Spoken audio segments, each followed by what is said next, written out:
Partai Amanat Nasional atau PAN disebut tengah melirik Menteri Keuangan Purbaya Yudi Sadewa yang punya cara komunikasi koboi untuk bergabung dalam barisan politiknya.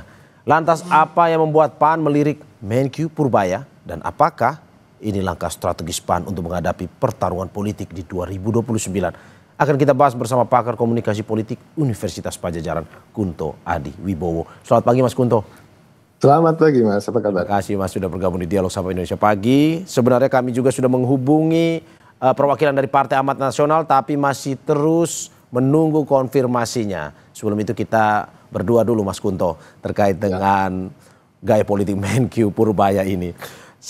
Mas Kunto, bagaimana Anda melihat top of mind kalau dari survei yang baru dirilis itu berada langsung di bawah Presiden Prabowo Subianto, Menkyu Purbaya ini. Bagaimana Anda bisa menjelaskan top of mind Menkyu Purbaya dalam waktu 1 bulan, hampir 2 bulan lah, bisa langsung melonjak tinggi seperti ini?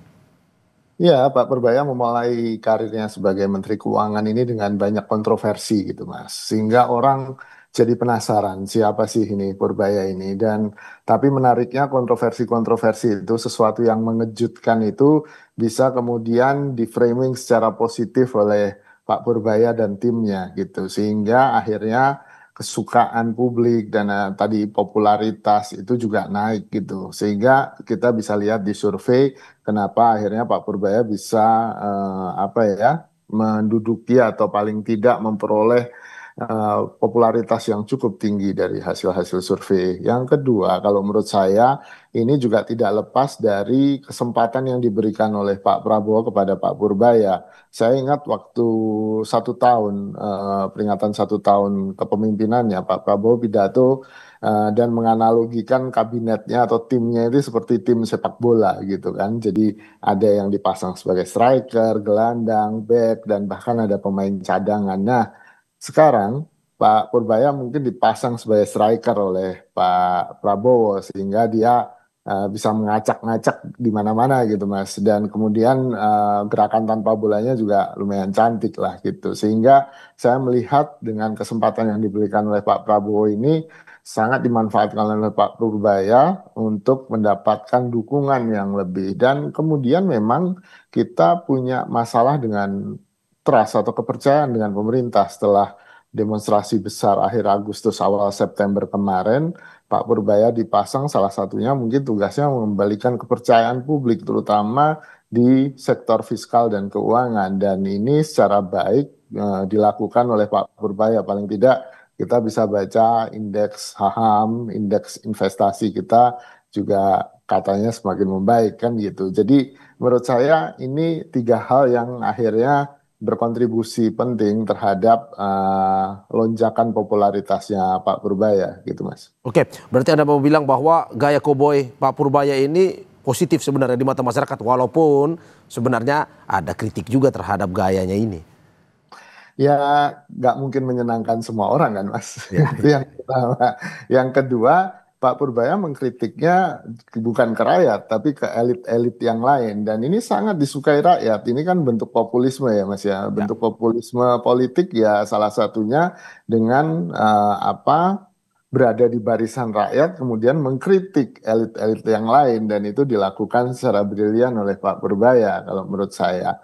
Sebelumnya kan tadi dari PAN Pak Edi Suparno bilang kan membandingkan dengan KDM kan, bahkan KDM pun kan juga begitu di awal-awal. Dia juga mengkritik elit-elit bahkan berhadap-hadapan dengan DPRD Jawa Barat gitu kan untuk kemudian mendapatkan simpati dari warga. Tapi menurut saya yang dilakukan Pak Purbaya mungkin lebih otentik gitu kan, lebih terasa ya mungkin karena baru 1 bulanan lebih dikit gitu ya Mas ya. Ini kita harus uji lagi konsistensinya, apakah benar tetap konsisten seperti ini Purbaya, atau tadi Pak Prabowo tiba-tiba menggantinya dengan pemain cadangan yang lain atau mengubah komposisi tim sepak bolanya, Purbaya jadi back atau Purbaya jadi gelandang. Ini yang kemudian kita harus cermati lagi ke depan. Oke, menarik soal konsistensi ini, tapi akan kita bahas sebentar berikutnya. Ini terkait dengan partai politik nih Mas Kunto, bahwa dari hasil survei ini membuat partai politik melirik, salah satunya adalah PAN. Menurut Anda PAN ini paling gerak cepat untuk bisa mencoba mendekati Purbaya atau bagaimana? Atau mungkin sebenarnya gaya Menkyu Purbaya ini cocok untuk semua partai? Ya, kalau menurut saya jawab yang kedua dulu, Mas. Gayanya Purbaya ini memang cocok untuk semua partai karena dia jadi magnet Ya, bagi publik gitu kan. Opini publiknya selalu positif dari apa yang dia lakukan, padahal mengejutkan, padahal kontroversial kan gitu. Tapi pada akhirnya berbuah positif. Nah, ini yang kemudian tentu jadi magnet bagi partai-partai dan menurut saya karena partai kita juga secara ideologi udah nggak ada yang jelas gitu kan, semuanya ke tengah, jadi akhirnya ya untuk semua partai Purbaya ini memang masuk-masuk aja, cocok-cocok aja kalau menurut saya gitu kan. Nah, PAN memang mengambil inisiatif duluan gitu kan, karena PAN merasa dia butuh tokoh yang besar selain Zulhas mungkin gitu. Lalu kemudian dia pengen punya wakil presiden tentu saja yang mendampingi Prabowo mungkin di periode kedua dan mereka juga berharap akhirnya akan menaikkan elektabilitas atau kursi mereka di DPR. Nah, kita bisa lihat sendiri pada akhirnya kan dengan apa yang terjadi di akhir Agustus kemarin kan orang semakin muak dengan politisi kan, bahkan beberapa politisi dari PAN juga sempat dikritik oleh masyarakat gitu kan, jadi sasaran penjarahan rumahnya karena dianggap tidak berempati, dia dianggap tidak bisa sensitif dengan kondisi masyarakat. Nah, ini yang penting. PAN sedang berusaha apa ya membuat citranya jadi lebih baik dan Purbaya mungkin bisa menolong itu Mas gitu. oke. Tapi satu hal kalau menurut saya yang harus hati-hati juga ketika Pak Purbaya kemudian dipinang oleh partai politik dan dia mau, sangat mungkin semua citra yang sudah dibangun oleh Pak Purbaya dalam 1 bulan ini akan turun karena orang akhirnya oh ternyata hanya untuk kepentingan politik. Nah, ini pun juga akan merugikan partai Ya, ya, politik ya, ya. menang ya kan Oke, gitu. Mas Kunto, itu pertanyaan saya bahwa apakah memang sebenarnya gaya Purbaya yang koboi ini cocok sebenarnya untuk masuk menjadi atau masuk ke dalam partai politik atau menjadi politisi? Ya, tentu saja di kultur atau budaya politik di partai politik di Indonesia hari ini sangat susah ya Mas ya.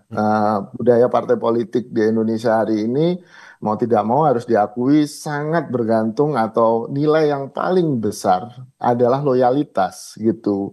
Sehingga kalau Purbaya kemudian menembaki seniornya di partai atau kemudian di publik berbicara tentang belak-belakan buka-bukaan apa yang di belakang partai tentu itu akan menjadi apa ya kepanasan bagi orang Ya. partai kan. Nah, ini kan yang apa bisa membuat hubungan dia dengan partai yang menaunginya akan jadi bermasalah ke depannya gitu. Oke, oke. Terkait dengan tadi kita sudah bisa kita bicara soal eh, survei dari top of mind ini. Apakah menurut Anda dari pemerintah Presiden Prabowo ini melihat ini sebagai sebuah keuntungankah dalam arti seperti Anda bilang linear mungkin dengan tingkat kepercayaan masyarakat yang bisa meninggi melihat survei Purbaya ini? Iya Mas, saya melihat itu salah satu indikatornya karena tidak hanya jadi istilahnya meminjam kredibilitas. Jadi kredibilitasnya Purbaya dipinjamkan ke pemerintahannya Prabowo kan gitu. Ini yang kemudian bisa mengangkat atau mengerek kepercayaan publik terhadap pemerintah Prabowo, tapi harus apa ya dicermati bahwa ini mungkin terbatas pada isu-isu ekonomi dan fiskal gitu. Kalaupun dia merembet ke isu lain, mungkin rembesannya nggak terlalu banyak lah Mas gitu. Tapi apakah memang sebenarnya banyak pertanyaan mungkin mengganggu Presiden Prabowo jika semakin meninggi? Kalau menurut saya ya sangat mungkin dalam politik kan semuanya mungkin ya Mas ya. Tapi menurut saya ini kan seperti halnya drama di apa Pak Jokowi periode kedua kan Ya. ketika apa ada banyak calon wakil presiden bahkan Pak Mahfud yang sudah pakai baju putih terpaksa batal. Nah, ini drama-drama ini yang mungkin juga kita akan jumpai di periode keduanya Pak Prabowo kalau Pak Prabowo maju tentu saja gitu. Dan ini kan semuanya pasti saling mengantisipasi, saling menutup gitu kan supaya apa peluang-peluang lawan politik atau kompetitor politik untuk kemudian mendapatkan kursi wakil presiden itu bisa dicegah sedini mungkin, karena itu kan jadi ukuran-ukuran penting ya, karena setelah 2 periode Pak Prabowo tidak bisa maju lagi, nah wakil presidennya sangat mungkin punya kans politik untuk maju sebagai calon presiden di 2034 ya kalau nggak salah. Ya.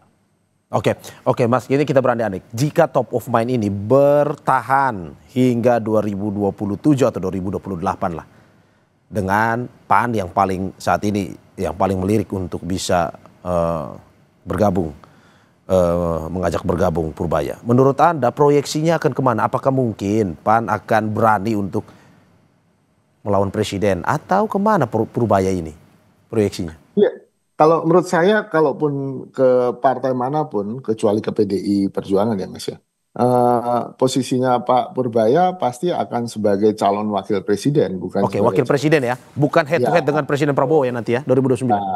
tidak mungkin Mas Ya, gitu. Bukan tidak mungkin ya, kecil kemungkinannya, kecil mohon maaf. kemungkinannya. Mm. Sangat kecil kemungkinannya, kecuali ya Pak Prabowo kemudian tiba-tiba kurang sehat atau ada apa gitu kan, kondisi Ya, politik yang sangat besar.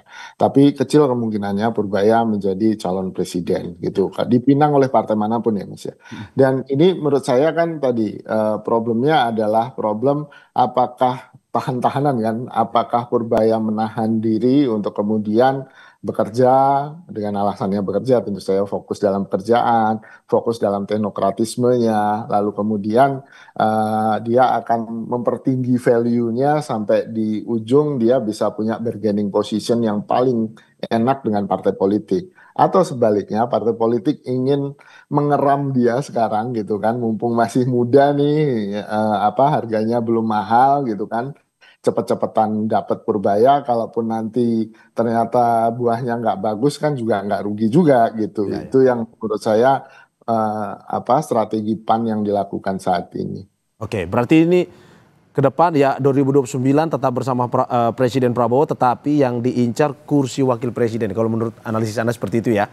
Betul, betul Mas. Betul. Oke, Mas Gunto, ini menarik juga bahwa kalau kita melihat soal top of mind ini dari Purbaya sendiri, seberapa besar menurut Anda? Karena kemarin Purbaya sendiri, Menkyu ini sudah mengatakan bahwa saya sudah tidak boleh lagi lah ceplos-ceplos katanya.